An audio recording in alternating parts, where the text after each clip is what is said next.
السلام علیکم دوستو، میرا نام ہے ماہر حسن علی اور آپ میرا یوٹیوب چینل دیکھ رہے ہیں حسن ٹی وی۔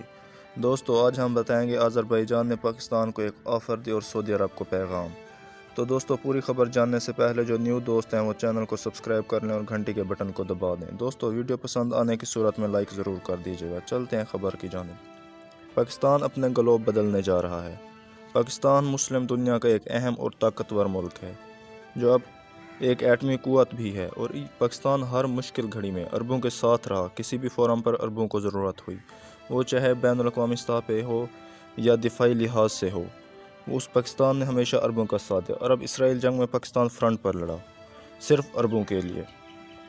عربوں نے اس کے بدلے پاکستان کو تیل بھی دیا، جس پر پاکستان اس کا شکر گزار ہے، لیکن انہوں نے اس چیز کو ایز اے ہتھیار استعمال کیا، پاکستان پر دباؤ ڈالا، مسئلہ کشمیر پر پاکستان کے خلاف کھڑے ہو گئے، پیسے وقت سے پہلے لے لیے۔ لیکن آذربائیجان کی اس آفر کے پیچھے آذربائیجان نے سعودی عرب کو ایک اہم پیغام دیا ہے۔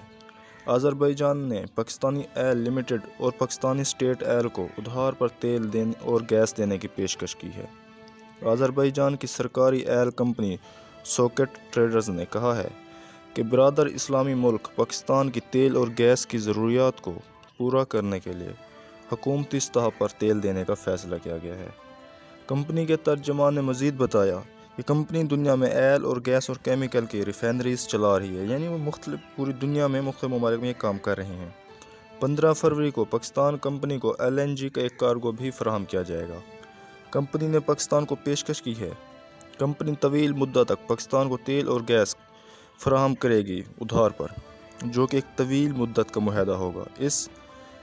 اسی قسم کے غیر معمولی دباؤ کے باوجود اس پر کوئی دباؤ نہیں ہوگا۔ ایک جملے میں سعودی عرب کے لیے ایک اہم پیغام ہے کہ کوئی غیر ضروری دباؤ نہیں ڈالا جائے گا۔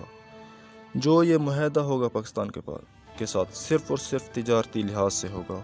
آذربائیجان پاکستان کو یقین دلا رہا ہے کہ سعودی عرب کی طرح کبھی بھی دباؤ نہیں ڈالے گا۔ آذربائیجان ثابت کر کے دکھائے گا کتنا اچھا دوست ہے۔ دوسری جانب سعودی عرب نے ادھار پر تیل دیا، پاکستان پر دباؤ بھی ڈالا کہ وزیر اعظم پاکستان ملیشیا سمٹ میں نہ جائیں، ورنہ ادھار تیل بند کر دیں گے، اور جو پاکستانی سعودی عرب میں کام کرتے ہیں انہیں بھی نکال دیا جائے گا۔ تو دوستو یہ تھی، دیکھیں آذربائیجان کی جنگ میں پاکستان نے بھی آذربائیجان کا ساتھ دیا۔ اس نے پوری دنیا کے خلاف کھڑے ہو کر ترکی اور آذربائیجان اور پاکستان 3 ملک تھے جو ایک ساتھ کھڑے تھے۔ آذربائیجان کے ساتھ ترکی اور پاکستان تھے، تو اس حساب سے آذربائیجان اس کا بدلہ چکا رہا ہے، احسان دے رہا ہے مطلب۔ تو دوستو یہ ویڈیو آپ کو کیسی لگی ہمیں ضرور بتائیے گا۔ ملتے ہیں نیکسٹ ویڈیو میں، اللہ حافظ۔